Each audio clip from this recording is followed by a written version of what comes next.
आमंत्रण विशेष तौर पर था, आपको असुविधा हुई, उसके लिए मैं पुनः खेद प्रकट करता हूं और आप सबका बहुत बहुत धन्यवाद। कुछ प्रश्न हो तो स्वागत है। रमेश जी भाई साहब। सर, सबसे प्रमुख कोर एजेंडा क्या है अधिवेशन का? Core agenda, top priority Bharatiya Janata party का संगठनात्मक तंत्र, क्योंकि ये राष्ट्रीय अधिवेशन है।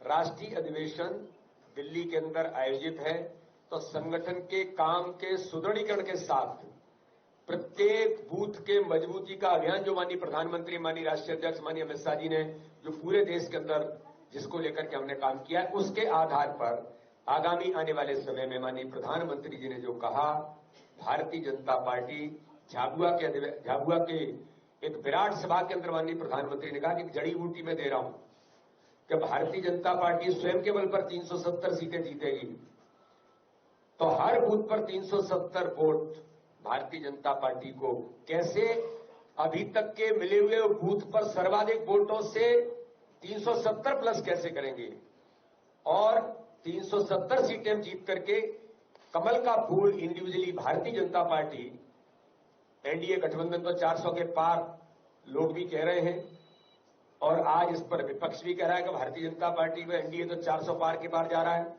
तो इसलिए माननीय प्रधानमंत्री जी का संकल्प है कि हर बूथ पर 370 वोट बढ़ाना, जो हमने 10% कहा था, माननीय प्रधानमंत्री जी ने अब उसे 370 वोट का हमारा टारगेट हर बूथ पर है। तो संगठनात्मक सुदृढ़ीकरण और आगामी लोकसभा चुनाव में प्रचंड बहुमत की जीत के साथ भारतीय जनता पार्टी देश के अंदर इस बार के चुनाव में इतिहास बनाए, इस संकल्प के साथ अधिवेशन होगा। राजीव सोनी जी।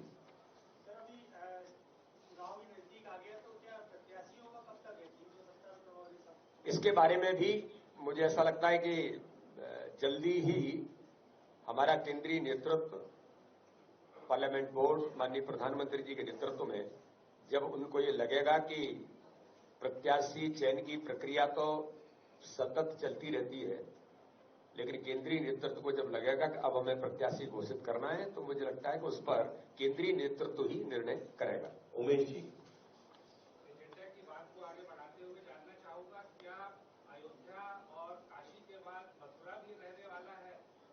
अब इसके बारे में तो मैं ऐसा मानता हूं कि ये सब समाज, भारतीय जनता पार्टी कोई भी काम करती है तो समाज की आकांक्षाएं और अपेक्षाएं क्या हैं, तो इसके बारे में मैं ये कहूं कि राष्ट्रीय अधिवेशन में ऐसा कुछ होगा तो ये तो मैं नहीं कह सकता, लेकिन समाज की आकांक्षाओं और अपेक्षाओं के अनुरूप भारतीय जनता पार्टी का नेतृत्व, माननीय प्रधानमंत्री तो लगातार यूएई के अंदर अभी मुझे लगता है कि इतना भव्य मंदिर का लोकार्पण करके माननीय प्रधानमंत्री जी आ रहे हैं,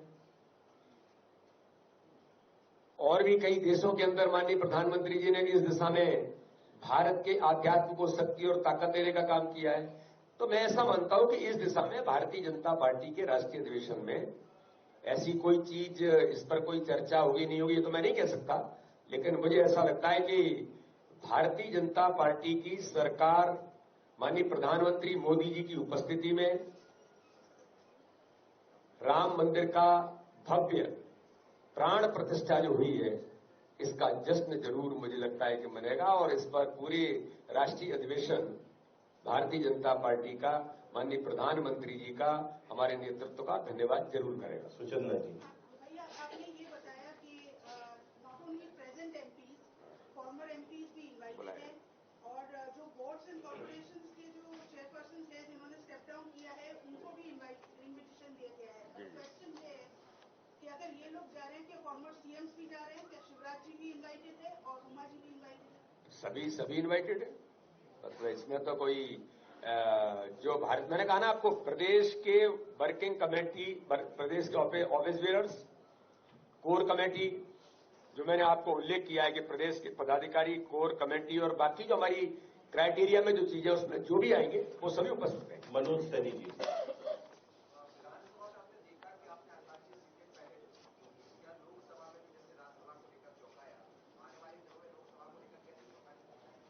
कुछ भी हो सकता है। चुनाव की रणनीतिक तैयारी, चुनाव भारतीय जनता पार्टी योजनाबद्ध तरीके से लड़ती है और कोई भी चुनाव कितना ही सकारात्मक वातावरण हो, भारतीय जनता पार्टी अपने प्लानिंग और माइक्रो मैनेजमेंट के साथ ही लड़ती है। इसलिए मैं आज मीडिया के मित्रों के सामने ये बात भी कहना चाहता हूं कि भारतीय जनता पार्टी इस चुनाव को, लोग कह रहे हैं कि इतना भाजपा के अलावा कुछ नहीं है, लेकिन फिर भी प्रधानमंत्री जी कहते हैं प्रत्येक बूथ पर चुनाव लड़ना। अमित शाह जी की कुशल रणनीति का हिस्सा ही है कि प्रत्येक बूथ पर चुनाव लड़ना। इसलिए झाबुआ में कहा कि हर बूथ पर 370 वोट पड़ाना। तो इसलिए ये भी चुनाव रणनीति का हिस्सा, जैसे विधानसभा में हुआ था, केंद्रीय नेतृत्व को लगेगा कि रणनीतिक तैयारी में क्या करना चाहिए, वो सारे कदम हमारा नेतृत्व उठाएगा। प्रकाश तिवारी जी रुकिए, आप अपने क्रम पे रुकिए। प्रकाश जी, मध्य प्रदेश के संदर्भ में खासतौर पर मालवांचल की हम बात करें, भोजशाला विवाद की आपकी पार्टी में उठता रहा है और आरएसएस भी इस बात को उठाता रहा है। इस चुनाव में क्या ये विषय आएगा और खासतौर पर जो मीटिंग हो रही है, क्या मध्य प्रदेश में इस विषय आएगा? हर राज्य का इस अधिवेशन में, हर राज्य का अपना प्रेजेंटेशन मैंने भी तैयार करके रखा है, राघवेंद्र जी बता देंगे जरा। हर राज्य की अपनी रिपोर्ट। वैसे आप देखते भी रहे हैं कि मध्य प्रदेश अपनी रिपोर्ट प्रस्तुत करता रहा है और इस अधिवेशन में भी मध्य प्रदेश राज्य में सभी राज्यों की रिपोर्ट, केवल एक राज्य नहीं, सभी राज्यों की रिपोर्ट काम के आधार पर जो हुआ है उन सारी चीजों का प्रस्तुतिकरण अधिवेशन में होता है। और इसलिए मध्य प्रदेश की भी चर्चा होती है, देश के अन्य राज्यों की भी चर्चा होती है। और रहा भोजशाला के बारे में जो आपने कहा, भोजशाला का जो इशू है अभी न्यायालय के विचाराधीन है और उस पर मुझे लगता है कि जो आवश्यक कदम होंगे वो कानूनन उठाने का जो प्रयास है वो तो होगा ही। लेकिन एक बात मैं जरूर कह सकता हूं कि देश के अंदर माननीय प्रधानमंत्री मोदी जी के नेतृत्व में ऐसे सारे जो प्रतीक थे, चाहे वो गुलामी के प्रतीक हों, चाहे देश को चोट करने वाले प्रतीक रहे हों, ऐसे सभी प्रतीकों को समाप्त करने का काम भारत के अंदर माननीय प्रधानमंत्री जी के नेतृत्व में हो रहा है। योगेंद्र चंदेल जी। कांग्रेस पार्टी के 4 अकाउंट ब्लॉक कर दिए गए हैं आईटी द्वारा। कांग्रेस पार्टी ने ये कहा है कि ये डेमोक्रेसी को ब्लॉक करने के लिए भारतीय जनता पार्टी कर रही है, अकाउंट फ्रीज करने का। किसको ब्लॉक करने का? डेमोक्रेसी को। कांग्रेस अगर ये कहे कि डेमोक्रेसी को ब्लॉक करना है तो ये तो कांग्रेस, ये देश का इतिहास कहता है कि डेमोक्रेसी को ब्लॉक ही नहीं, डेमोक्रेसी को क्रश किसी ने किया। लोकतंत्र की गले घोटने का काम किसी ने किया है तो भारत के अंदर कांग्रेस ने किया है। और वो जानते भी है कि कांग्रेस में ऐसे कौन लोग रहे जिन्होंने डिक्टेट के आधार पर इस डेमोक्रेसी को क्रश किया।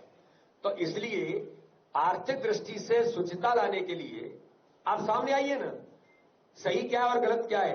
हर देखिए, कोई भी संस्थान, सीबीआई होगा, आईबी होगा, जो भी इस प्रकार की संस्थाएं वो डेमोक्रेसी में संवैधानिक अधिकारों के साथ उस पर वो काम करती हैं। लेकिन कांग्रेस तो किसी भी चीज को इसी रूप से इसलिए जोड़ती है कि कांग्रेस का अस्तित्व देश के अंदर अब बचा नहीं है, तो वो केवल आरोप प्रत्यारोप करने तक ही सीमित बची है।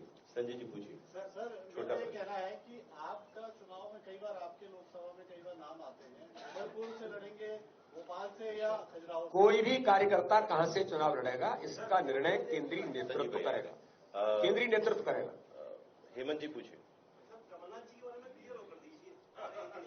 अब ये तो कमलनाथ जी से आपको ही पूछना पड़ेगा। भारतीय जनता पार्टी ने सैद्धांतिक तौर पर, अगर किसी को लगता है कि भारतीय जनता पार्टी के नेतृत्व में उनकी नीतियों पर विश्वास करते हुए हमारे नेतृत्व के ऊपर जिनका विश्वास बनता है, तो ऐसे लोगों के लिए दरवाजे खुले हैं, ऐसे लोगों के लिए दरवाजे खुले हैं। अब ये तो उन्हीं से पूछना पड़ेगा। उन्होंने कहा है कि सब स्वतंत्र है, कोई कहीं भी जा सकता है, ये तो खुद कमलनाथ जी ने कहा है। चलिए वीरेंद्र जी पूछिए।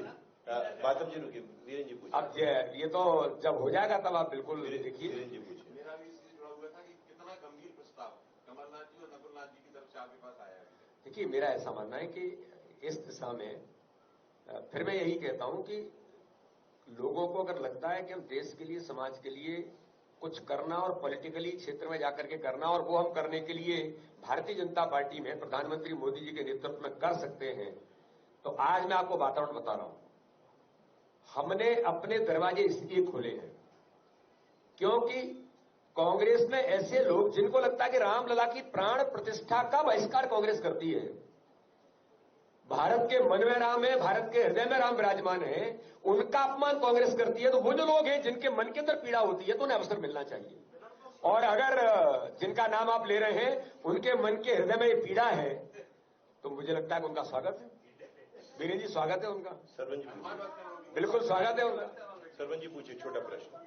अनुराधा जी, छोटा अब प्रश्न। ये तो उन्हीं से पूछा जा सकता हाँ है। जी।